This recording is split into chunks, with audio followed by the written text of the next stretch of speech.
It's Mike Tree with Crawford Media Group. Today we're joined by Steve Gregg of The Narrow Path. Steve is the host of The Narrow Path, and you hear Steve 4 p.m. to 4:30 p.m. on 670 KLTT, and every weekday on KLDC from 3 p.m. to 4 p.m. live. Steve, thanks so much for joining us. I'm glad to be invited. Thank you. It's great to have you here. It's great to have Dana here too in studio with us, your wife Dana. And Steve, you're going to be speaking at a local church in the next few days. We're really grateful you gave us time in addition to that. And welcome to Colorado. Thank you.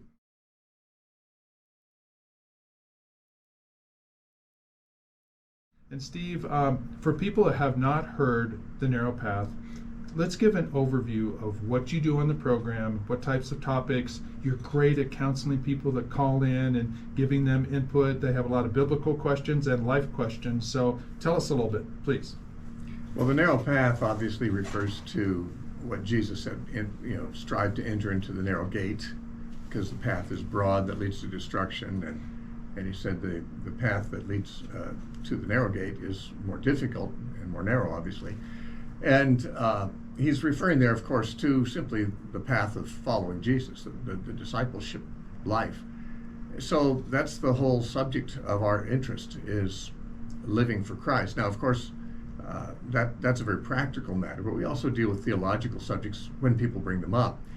As far as what topics we take, I don't decide that. The other day somebody asked, well, what's your topic? We were visiting somebody, what's your topic on the program? I said, I don't know. How would I know? I don't know who's going to call. And even until I put the caller on, I don't know what they're going to call about.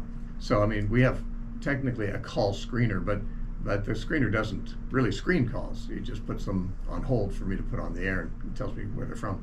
So in a given hour, we might have as little as 6 calls that we take, or we might have as many as 10 or 12, depending on the kinds of questions and how long it takes to answer them.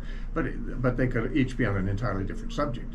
I started the program 25 years ago on one station in Oregon, and it did well, and so we added another station the next year, and now I don't know how many stations we're on. I think we're on over 50 stations across the country. That's right.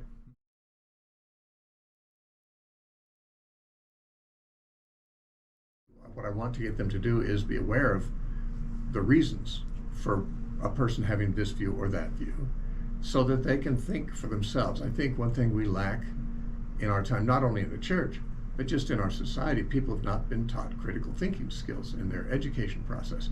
And I think a lot of Christians could get these answers for themselves from the Bible if they just would think critically. And a lot of people have not been challenged to do that. A lot of the things I end up saying, and a lot of my beliefs on certain, well-known verses or something, are a little different than what they've heard.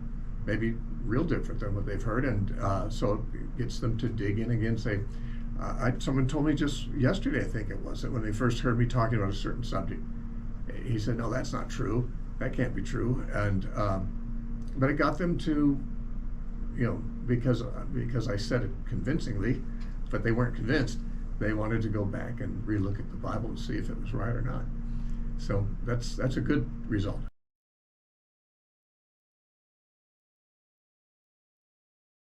Online church isn't really church.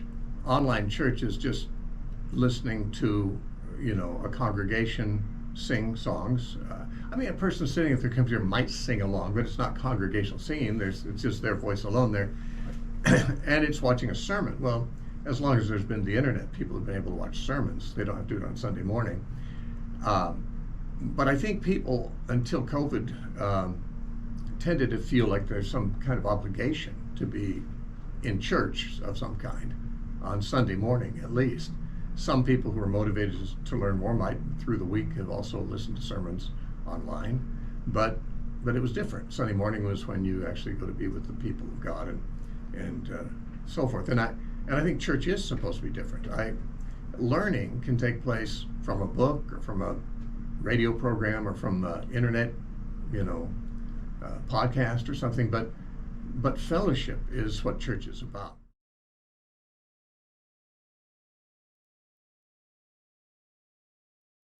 Steve and Dana, thanks again. What a blessing to have you here. Thank you, Mike.